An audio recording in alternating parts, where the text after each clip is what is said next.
এই যে ময়নার ঘটনাটা নিয়ে যে এত কাদা ছোড়াছুড়ি হচ্ছে, এক পক্ষ আরেক পক্ষকে দোষ দিচ্ছে, এই যে বলতেছে যে ময়নার মা দায়ী, ময়নার মা এই কাজটা করেছে, ময়নার মা জড়িত ছিল, ময়নার চাচা জড়িত ছিল, এই কথাটা বলার জন্য যে অনেকেই বলতেছেন যে প্রমাণ হওয়ার আগে কেন এই ধরনের আলোচনা। শুনেন, এই ধরনের আলোচনা কিন্তু ময়নার বাবার জন্য করারই সাহস পাচ্ছে। ময়নার বাবাই এই ধরনের উল্টাপাল্টা কথা বলেছিলেন বলেই কিন্তু এই যে যে মানুষজন কিন্তু এই ধরনের কথাগুলো বলছে। এখন বলবেন যে কেন প্রমাণ হওয়ার আগে বলে। শুনেন, আগে মানুষ কিছু হইলে আলোচনা করতো পাড়ায় পাড়ায়, একটা মিটিং বৈশা দেখা যাইতো যে একটা কিছু হইলে সেটা নিয়ে ঘরের মধ্যে পাড়ার মধ্যে 10-12 জন বসে বসে সেটা নিয়ে মিটিং করতো, সেটা নিয়ে আলোচনা করতো। এখন তো আসলে ওইভাবে কেউ আলোচনা করে না। এখন যত আলোচনা যত কথা সবকিছু হয় এই যে এইসব মাধ্যমে, অনলাইনের মাধ্যমে হয়। তবে অনেকে বলছেন যে ময়নার মার যে সাক্ষাৎকারটা দিয়েছেন তার সে একদম মানে এত মা হয়ে এত কঠিন কিভাবে হইলো, সেটার জন্যই একটা ধারণা করছে। আর যেহেতু তার হাজবেন্ড বিদেশ থাকে, জানেন তো যে বিদেশে যারা থাকে তারা এই ধরনের কাজগুলো বেশি করে, এই যে এই ধরনের অনেক কাজগুলো এই বিদেশি বউরাই কিন্তু বেশি করে। সরি টু সে এভাবে বলতে হচ্ছে, কিন্তু এই ধরনের কাজগুলো কিন্তু এরাই আসলে বেশিরভাগ করে থাকে।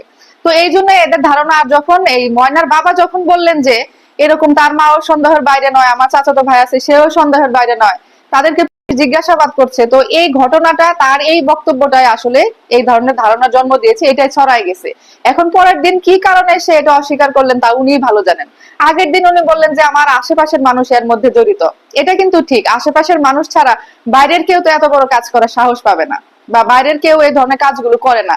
আগে আপনারা যতগুলো ঘটনা দেখেছেন এই ধরনের সবগুলো ঘটনার মধ্যে দেখবেন যে আপন জনই জড়িত, কাছের মানুষ, একদম পাড়া প্রতিবেশীর একদম কাছের নিকট আত্মীয়রাই কিন্তু এই ধরনের কাজগুলো করে।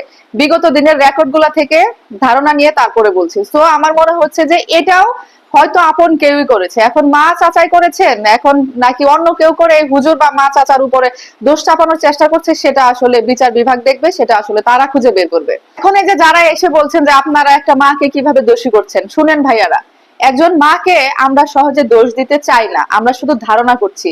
আর মা যদি নির্দোষ প্রমাণিত হয় সব থেকে বেশি খুশি আমরাই হব, কারণ আমরা মা জাতি, আমরা নিজেও একজন সন্তানের মা। যদি মা দোষী হয় তখন কিন্তু সব মায়েদের উপরে দোষ চেপে যাবে, তখন বলবে যে মা জাতি এরকম, এটাই কিন্তু বলে। তো আমরাও চাই যে মা নির্দোষ প্রমাণিত হোক, মা যেন এর সাথে কোনোভাবেই জড়িত না থাকে, সেটাই আমরা চাই।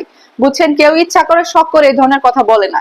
এ ধরনের প্রশ্ন এ ধরনের কথা উঠেছে বলেই কিন্তু মানুষ বলছে। আর অনেক কিছু কিন্তু বিচার বিভাগ অনেক কিছু প্রমাণ করার আগে কিন্তু মানুষজনের জেনে যায়, ওটা হচ্ছে অফিসিয়ালি একটা ঘোষণা। ওরা যখন অফিসিয়ালি একটা ঘোষণা দেবে, অফিসিয়ালি কাগজপত্রের মাধ্যমে লিখে যখন জানাবে তখন একটা ব্যাপার, কিন্তু মানুষ কিন্তু আগে থেকে অনেক কিছু বুঝতে পারে বা জানতে পারে সেই ঘটনা থেকে, বা অনেক কিছু জেনে হোক না জেনে হোক, সন্দেহ থেকে হোক, সেভাবে মানুষ বলে। আমরা সেভাবে বলছি যে ধারণা করছি। আর যেহেতু উনার মানে ময়নার বাবার মানসিক অবস্থা যেহেতু ভালো না, সেহেতু সে এই ধরনের দুই রকম কথা বলতেই পারে। তবে তার উচিত হবে এখন কোনো কথা না বলে চুপচাপ থাকা। তার যদি এই ধরনের সবকিছুতে সমস্যা হয় তাহলে বিচার বিভাগের উপরে পূর্ণ আস্থা রেখে সাংবাদিকদের সামনে আর উল্টাপাল্টা সাক্ষাৎকার না দেওয়া, তাহলে মনে হয় যে সবকিছু পরিস্থিতিটা শান্ত থাকবে।